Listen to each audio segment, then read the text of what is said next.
இனி யாழ்ப்பாணம் பக்கம் வருவீங்க என்பது போல இருந்ததாம் நடிகை தமன்னாவை பார்க்க முண்டியடித்த ரசிகர் கூட்டம்.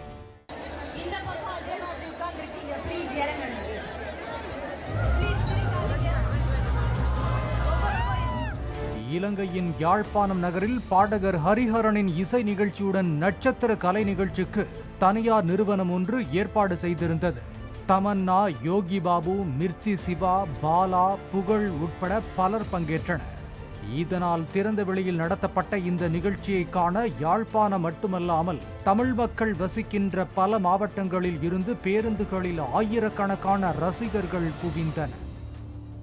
இசை நிகழ்ச்சி நடந்தபோது அவரவர் இடத்தில் இருந்த ரசிகர்கள் நடிகை ரச்சிதா மகாலட்சுமி, ரம்பா ஆகியோர் ஆடும்போது இளசுகள் எல்லாம் தங்களுக்கு ஒதுக்கப்பட்ட இடத்தை விட்டு உற்சாக மிகுதியால் மேடையை நோக்கி நகரத் தொடங்கியதாக கூறப்படுகிறது. அடடா மழடா பாடலுக்கு ஆடிய தமன்னாவின் ஆட்டத்துக்கு திடலே திணறும் அளவுக்கு ரசிகர்கள் ஆரவாரம் செய்த நிலையில் அந்த பாடல் முடிந்ததும் ரசிகர்களை நோக்கி மேடையில் தமன்னா கேட்வாக் நடந்ததாகவும் தமன்னாவை அருகில் சென்று பார்க்கும் ஆர்வத்தில் நூற்றுக்கணக்கான இளைஞர்கள் முன்வரிசைக்கு செல்ல முண்டியடித்தனர்.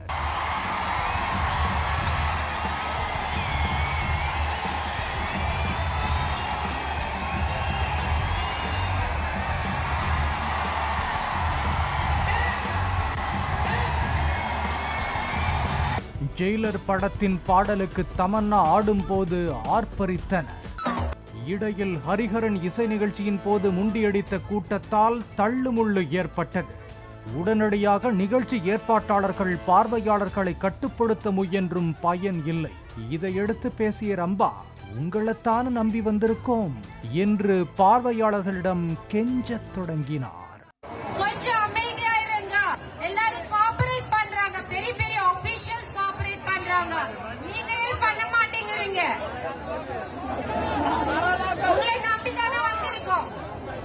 இந்த கூட்ட நெரிசலில் சிக்கி ஏராளமான பெண்கள் மயங்கி விழுந்தனர். அவர்களை போலீசார் மீட்டு வெளியே கொண்டு வந்தனர். கூட்டத்தில் சிக்கி காயமடைந்தவர்களை உள்ளூர் இளைஞர்களும் மீட்டனர். நூற்றுக்கணக்கானோர் காயமடைந்ததாகவும் நிகழ்ச்சி நிறுத்தப்பட்டதாகவும் தகவல் வெளியாகியுள்ளது. இந்த நிகழ்ச்சிக்கான ஒருங்கிணைப்பு பணிகளை ரம்பாவின் கணவர் இந்திரன் செய்திருந்ததாகவும் மாலை 6 மணிக்கு தொடங்கி இரவு 12:30 மணி வரை நடந்ததாகவும் தெரிவித்த நடன இயக்குனர் கலா 300 பேரை தவிர அனைவரையும் இலவசமாகவே அனுமதித்ததாகவும் யாழ்ப்பாணம் கல்வி அறக்கட்டளை நிதிக்காக இந்த நிகழ்ச்சியை வெற்றிகரமாக நடத்தி முடித்ததாகவும் தெரிவித்தார். பாலிமர் செய்திகளுக்காக செய்தியாளர் வேல்ராஜ்.